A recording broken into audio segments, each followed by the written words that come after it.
So the Lord of the Rings Rings of Power creators have finally admitted defeat whenever it comes to the Rings of Power show. They finally said that, hey, for season 2, we have to do things a lot differently, and I'll talk about that in 1 second, but they have come out and said that for season 2, we will be doing things a lot differently to try to recapture the fans of Tolkien, to try to capture the true diehard Lord of the Rings fans that they totally trashed with season 1 of Rings of Power, and there's no getting around it.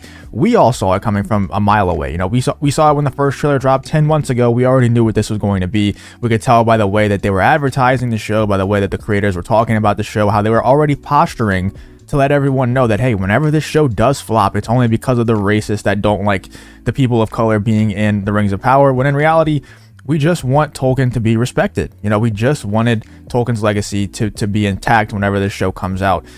And you know, this audience score here, or this Rotten Tomatoes score, is very similar to all the other shows who do very similar things. She-Hulk, same thing. Disrespected source material, disrespected diehard fans. He-Man, you know, the Kevin Smith He-Man show, disrespected source material, disrespected diehard fans. Book of Boba Fett, same thing. Very, very similar audience and critic scores. Of course, the critics are going to give it a high rating because they want to be in Amazon's good graces. They want to get access to the show early. They want to be at the premieres, all that stuff.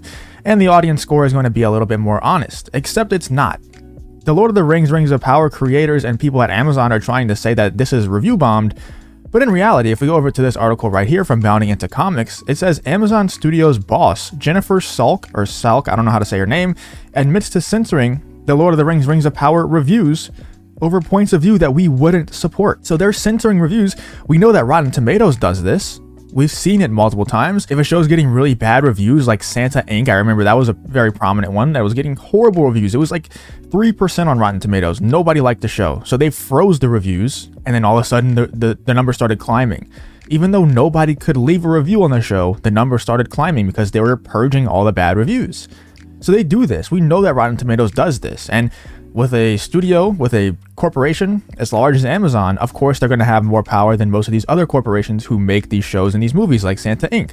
So they're going to have more pull, and Rotten Tomatoes is going to be more inclined to comply with them. And they're straight up saying that, hey, if you gave a reasoning that we didn't like for why the show was bad, we censored it. And, you know, Rotten Tomatoes already does this, and now that they're having Amazon on their backs telling them to do it, they probably did it even more aggressively. And the show still got a 39%. With the censoring of the bad reviews, the show still got a 39% audience score. So that's really bad.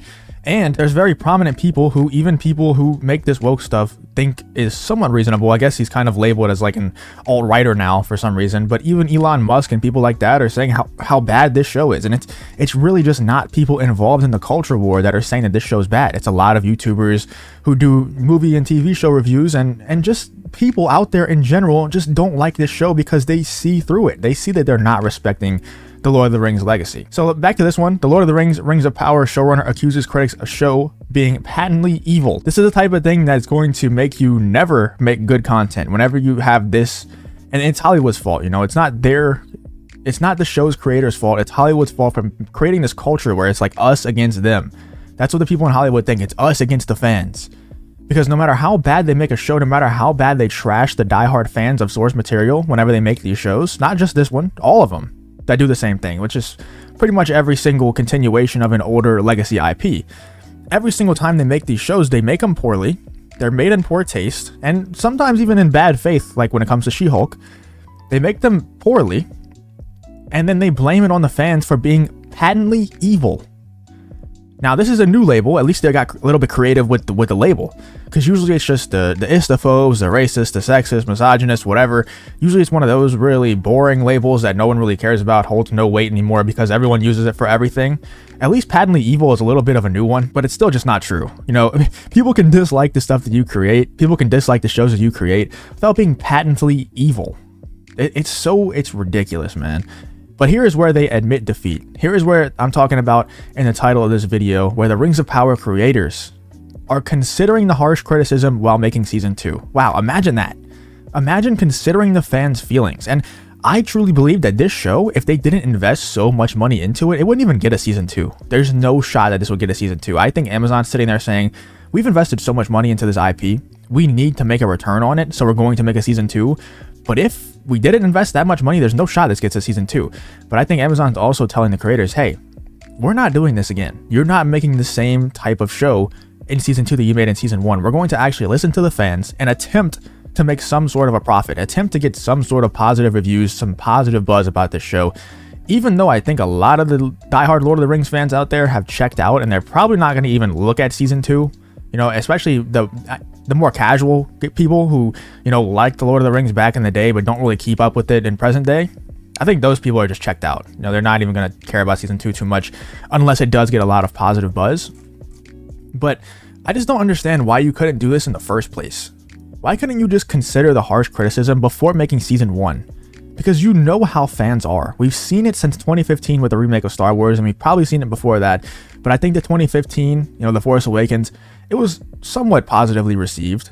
But then The Last Jedi came out in 2017, and that was probably the most prominent example I can think of where people are not going to stand for you ruining their beloved legacy IPs. People just will not stand for it. You know, we saw it with Ghostbusters. We saw, I mean, I could rattle off a ton of examples here. Recently, we saw it with The Matrix. These people, us, we are not going to stand for you ruining our legacy IPs, for you, because it seems like they just have no regard for not only the fans' feelings, but for the legacy of these IPs. It's like if you tried to stay true to the lore, if you tried to stay true to the creator Tolkien, and you made a poorly written show, it was a poorly acted show, maybe the show didn't have a lot of budget or whatever. I know that's not the case, but I'm just saying, if that was the case and we could tell that you actually put a lot of heart and soul into it, kind of like a good example would be like The Mandalorian season 1 and 2. It wasn't the greatest written show, but you could tell there was a lot of love put into the show. You could tell that there was a respect for the lore, there was a respect for the legacy of Star Wars, there was respect for George Lucas in particular. But with shows like this, shows like He-Man, The Matrix, it seems like a lack of respect for the IP, seems like a lack of respect for the fans of the IP. And then, you know, the way that the creators respond to the criticism afterwards, most of the time, 99% of the time, is also the same thing. And this one's no different. Just because these people are saying that the Rings of Power creators are considering the harsh criticism while making season 2, after an expensive season marred with headline-grabbing critiques, the co-creators have admitted they are finally listening. Even though they're listening, they're still going to trash you. They're still going to call you istaphobes if you don't like it, and they're still going to censor you if you don't like it as well, as this article says right here. So like I said, it just seems like a major lack of respect. That's the main thing, and in my opinion. Let me know in the comments if I'm off on that. But for me, it's more of like an effort thing. It's more of a respect thing. If I can tell that you respected the IP, I'll talk about your show more positively. Even like The Mandalorian season 1, I didn't love it. You know, I didn't think it was some amazing, great written show, great acted show. I really respected the love for the IP that I could tell the creators had. And then, you know, the making of documentary that they made after it just confirmed all of that. And the way Jon Favreau and Dave Filoni speak of Star Wars, you can just tell they actually love it. Even though they might make bad shows sometimes, like The Bad Batch. I don't like that show at all. The Book of Boba Fett, absolutely awful. I respect them for trying to respect the IP. You know, at least they attempted to respect the IP. With the Rings of Power, there was no attempt at that. There was just like, our egos are so large and it's us against the fans, so we're going to do our own thing. Forget what Tolkien wanted. Forget what Tolkien wrote. Forget what Tolkien did. We're going to do our own thing, and if you don't like it, you're an istaphobe, or you're patently evil. But let me know what you guys think in the comments about the creators of the Rings of Power saying that they're going to consider the harsh criticism while making season 2. Let me know if you think that's actually true, or if you think the season 2 will actually just suck as bad as the first one. Let me know what you think in the comments. If you did enjoy the video, please leave a like on the video and subscribe to the channel if you want to follow me on Twitter. The links to that will be in the description as well. Thank you for watching the video, and I hope to see you in the next one.